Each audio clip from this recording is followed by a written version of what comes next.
Olá pessoal, sejam bem-vindos. Vamos falar um pouquinho mais sobre a personalidade paranoide. É claro que nesses vídeos eu não trago de forma tão aprofundada, é muito importante a gente compreender aí essas personalidades, especialmente quando a gente traz um termo como paranoide, que está ligado aí à psicose. Mas alguns elementos são importantes para a gente poder estar compreendendo, principalmente para a gente lidar com esse assunto dentro da clínica. Vamos nessa então falar um pouquinho sobre esse assunto? Bom, primeiro ponto a trazer. Quando a gente fala de padrões relacionais, a gente fala aí de criança e os seus cuidadores. E crianças que sofreram sérios ataques, que se sentiam dominadas, humilhadas, passaram por situações vergonhosas na infância por conta dos seus cuidadores, das pessoas que ficavam à sua volta, elas podem desenvolver essa personalidade paranoide. Pessoas paranoides podem sofrer muitas críticas pesadas, punições, perseguições severas, tudo isso lá na infância, o que acaba fazendo com que ela comece a conflitar a sua realidade.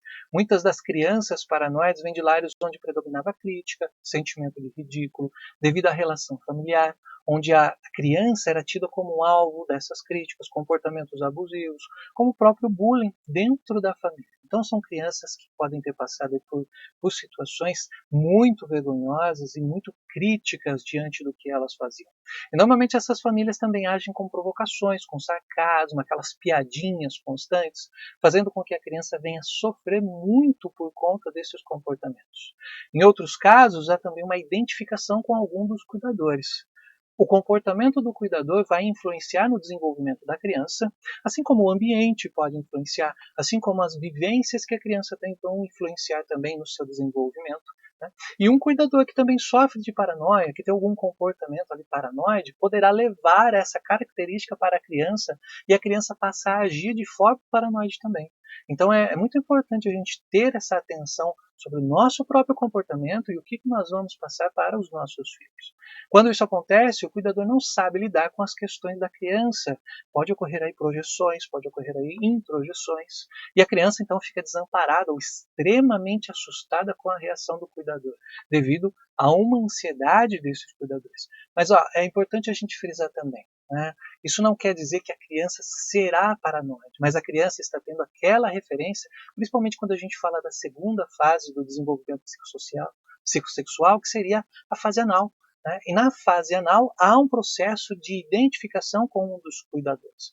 Por isso que é importante a gente ficar atento a essas características, aos nossos próprios comportamentos. E um dos exemplos trazidos aí no livro da Nancy McWilliams, que é o livro que eu uso de referência, o Diagnóstico Psicanalítico, é de uma paciente que disse que estava conversando com a sua mãe e que havia desafiado o seu marido. A mãe, ao invés de acolhê-la, ao invés de orientá-la, a mãe faz o seguinte, né? A mãe diz que ela não estava entendendo o marido, que ela não poderia fazer isso com ele, precisando tomar muito cuidado, pois ele poderia se tornar agressivo, já que a mãe também já havia sofrido agressão em algum momento da vida. E em seguida a mãe diz a ela que ela deveria pensar em outra coisa para não ficar pensando nessas coisas negativas. Nós vemos aqui então um exemplo de perseguição, já que a mãe revive essa perseguição do marido no relacionamento da filha. E, diante disso, a filha se vê desamparada. Né? Ela não tem com quem confessar, com alguém que possa ajudar, tendo que lidar com os seus próprios sentimentos sozinha, o que acaba aí dificultando essa compreensão sobre o que fazer. O comportamento dessa mãe trazia então uma ideia destrutiva da vida, de que se ela tomasse alguma atitude, como essa, por exemplo, de desafiar, isso poderia ser destrutivo, o que acaba então atacando o seu ego. Né? Mas o que nós caracterizamos aí com um comportamento paranoide? Como é que a gente pode fazer essa conexão? Primeiro, essa paciente teve todo o seu senso de realidade por conta das suas reações emocionais desconfirmadas, ou seja, a mãe, quando ela traz que a filha não pode agir dessa forma, acaba gerando um medo muito grande sobre como ela deve agir. Além disso, também surge uma vergonha, uma confusão por não ser compreendida, e tudo isso vai alimentando essa característica dessa personalidade paranoide. E essa atitude da mãe acabou causando muito mais confusão na paciente, uma vez que ela esperava ser ajudada, mas na verdade ela foi quase que repreendida pela sua atitude. Essa repreensão poderá vir a ser complementada por projeção, por raiva, por sentimento de culpa, e tudo isso acaba alimentando ainda mais a sua percepção sobre a incapacidade de lidar com seus sentimentos. Ela vai se sentindo pior por ser julgada, por ser incompreendida, ou poderá se entender como uma pessoa ruim. E isso ela acaba introjetando mais informações de que ela possa ser uma ameaça muito grande, de que ela age errado, de que ela não tem competência para lidar com as situações. Isso acaba enfraquecendo o seu ego. E o ego é uma figura fundamental nessa questão do conflito com a realidade.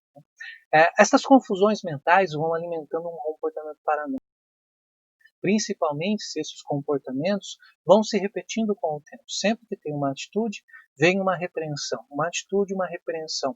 Isso vai alimentando cada vez mais essa dificuldade de lidar com os seus sentimentos, o que acaba, então, enfraquecendo esse comportamento egóico. O ego, então, passa a ter dificuldades de lidar com as situações. E sempre que um adulto coloca suas palavras para expressar os seus sentimentos, causando uma percepção de manipulação, a criança será diretamente afetada por esse adulto, gerando comportamentos confusos sobre o que ela mesma pensa. São esses conflitos gerados ao ego que vão causar essas características paranoides, como se o seu ego não conseguisse compreender e lidar com essa realidade contrária ao que essa pessoa está pensando. Então, a pessoa paranoide, quando em fase adulta, passando por situações parecidas como essa, e principalmente se elas se repetem muitas vezes, acaba tendo uma sensação de impotência, de estranhamento. Esse estranhamento também vai ser confrontado pelo ego.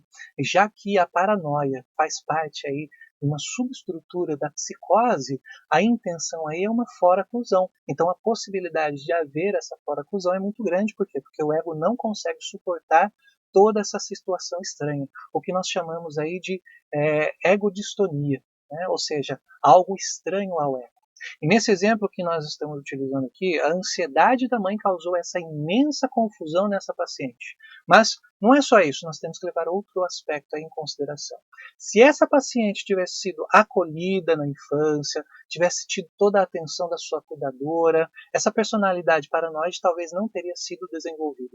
Então, nesse caso, nós vemos como o comportamento da mãe influenciou e influencia ainda na formação da personalidade paranoide, pois se trata de repetições e formas que a mãe age, sempre de uma forma a unir as características, as ações, as atitudes da filha. Isso que é importante a gente entender no desenvolvimento aí do paranoide.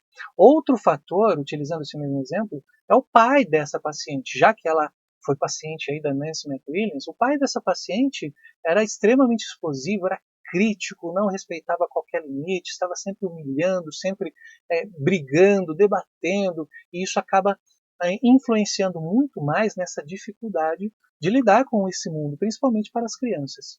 E essas figuras que fizeram parte da vida dessa paciente, ou seja, um pai extremamente enérgico, rigoroso, desrespeitador, e uma mãe extremamente ansiosa, não acolhedora, e que causa toda essa confusão na paciente, foram suficientes aí para criar essa personalidade paranoide. Por quê?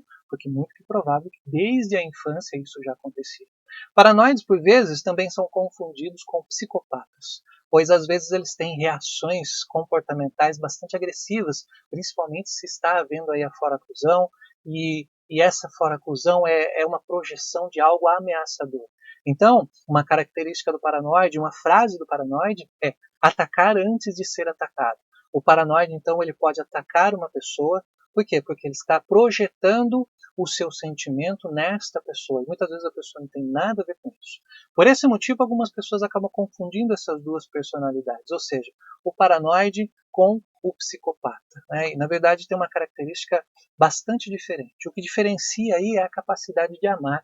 Mesmo com toda essa situação, o paranoide demonstra essa capacidade. Também podendo aí desenvolver apego, desenvolver uma fidelidade, elementos que vão ser observados no paranoide, mas não são observados no psicopata.